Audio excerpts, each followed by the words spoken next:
this Sunday is the first Sunday of Lent, which, as you might know, is the 6 weeks leading up to Easter. It's a period where we usually think about penitence, about turning away from wrong things and turning towards God. It's a time for some looking inwards and some deep thinking. Now, in the context of the last year or so that we've had, the fact that we've started the period of Lent again might seem quite difficult. In fact, the whole last year probably feels like it's been one long extended period of Lent, because it's been a year of hardship, of loneliness, of struggle, and probably a lot of us have had more time to ourselves where we can just sit and reflect and ruminate on our inner lives than we quite know what to do with. So perhaps as we start Lent once again, you might be feeling almost a bit rebellious that we're supposed to be spending the next 6 weeks in a sort of more somber mood. You may well feel that you've had enough of being somber and that you could do with enjoying the sunshine and enjoying spring as the flowers start to grow and all that sort of thing. And that is a legitimate way to feel. That's fair enough. But this week's reading is about Jesus being baptized by his cousin, John the Baptist. And then there's a couple of verses after that which are quite interesting, which I thought we'd reflect on. So in the gospel reading, it says, Jesus goes and gets baptized by John, and then immediately the Spirit drives Jesus out into the wilderness, where Jesus spends 40 days in the desert. And it's this 40-day period of Jesus being alone in the desert that the season of Lent in the church year is based on. So if you don't count the Sundays, the period of Lent is 40 days from Ash Wednesday until the end of Lent. So this reading for the first Sunday of Lent kind of sets the groundwork and explains why we have Lent and what on earth is going on. So we are reflecting, copying, mirroring Jesus' experience of that 40-day period of reflection and being alone and it being a bit more solemn. That's what we're doing when we mark the season of Lent ourselves. And it's interesting to note that this is, for Jesus, something that happens right at the start of his time of ministry. So he hasn't started going around doing any miracles yet. He isn't known by anyone. He doesn't yet have any disciples or anything. This is the very beginning. The first thing he does is to get baptized, and then straight after that, the Spirit takes him off into the wilderness and he has this time being alone. And that's quite interesting, I think, especially that it's the Spirit which prompts Jesus to go and have this 40-day period by himself. And I wonder if there's something in that of Jesus almost needing to be reminded to rely on God's Spirit and not on his own strength. So during these 40 days, Jesus has some pretty full-on experiences. He has the devil come and tempt him. He has crowds of angels taking care of him. He experiences just the hardship of being in the wilderness, in the desert, by yourself for 40 days, which is a really long time.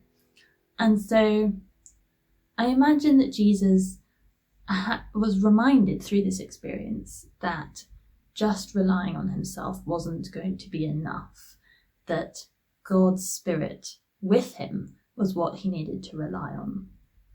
And in the Bible, God's Spirit, or wisdom, it's a very creative, dynamic force. It's a power that was there at creation. When we have the story of the whole universe being brought into being, the Spirit is there. And so the Spirit is something, it's the way God sustains us. It's the way that God is with us. It's the way that we can rely on God to provide the support that we need to get us through the hard times of life.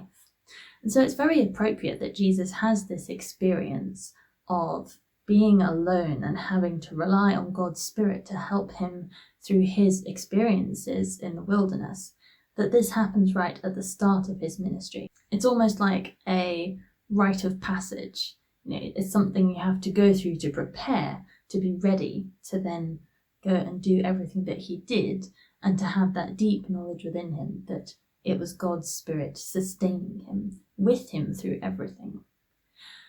And I think for us, as we experience another Lent in lockdown and another Lent in this strange time where we can't see people and where we are feeling isolated and where we're very restricted in what we can do, I think that sense of remembering that God's Spirit is with us through our hard times could be really helpful.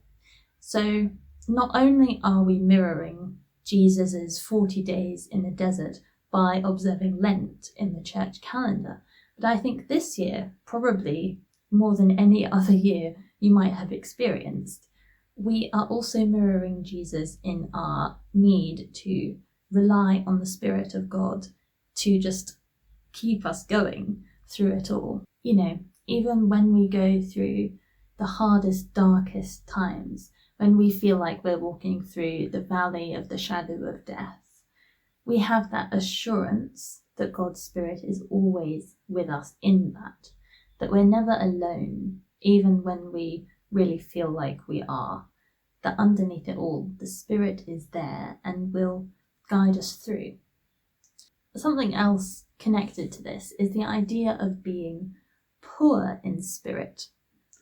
And that's a really interesting phrase that I think can be quite difficult to understand what it's actually talking about.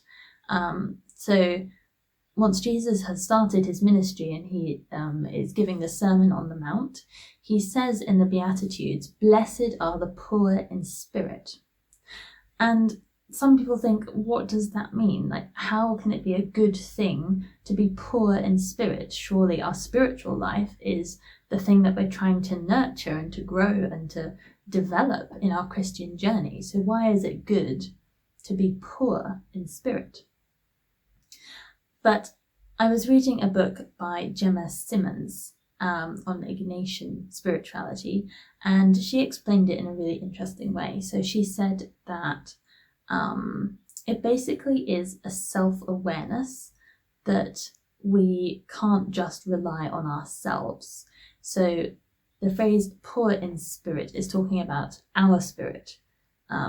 So it's knowing that in ourselves we don't have the strength to get through everything. Like, we can't be completely self-sufficient apart from God and set ourselves up as being able to deal with everything in life with no support and no help. So I think the phrase poor in spirit means blessed are those who are aware of their own limitations. Blessed are those who know that it's God's Spirit that we need to rely on.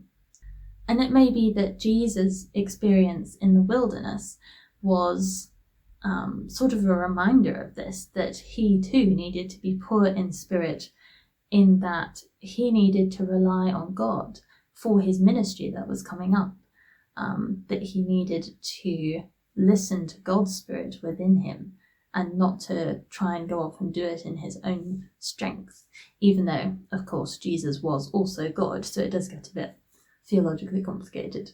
But I like the idea that the phrase poor in spirit means this really deep self-awareness and humility and the acceptance of our need to rely on God. So overall, I think what we can take from this is that God's Spirit is powerful, that God's Spirit is always with us, and that when we experience the dark times and the struggles, and even as the whole last year has probably felt far more Lenten than we would like, that God was there through all of it, that God's Spirit is still there, and that's what we can rely on. That's how we can find strength to face another day, day after day. God's Spirit upholds us and nurtures us and keeps us. And so as we remember Jesus going out and starting his ministry with this strange and lonely experience, we can know that we too are supported by God, by our faith, through everything that we're going through. And hopefully none of us will actually spend 40 days in a desert by ourselves. What we do go through, we know that we are not alone. And that's the gift of God, the gift of the Spirit with us. So when we are poor in our own spirit, we have God there to lean on. So I think that's what I would invite you to take away and to reflect on as we start this journey of Lent once again, as we go through this experience of mirroring Jesus' own experience. I would invite you to hold on to that fact that we too have the Spirit of God within us, and that through it all, even when it's really naff and everything seems terrible and hard, that God's gift of the Spirit is what we can hold on to. So we enter Lent once again, and we spend the next few weeks being reflective, being a little bit more inward looking as we reflect on our spiritual journeys and our growth and development as Christians. And we can rest peacefully also in the sure knowledge that we have this gift of the Spirit, that we are not alone, even when we feel like we really are in the wilderness. The end.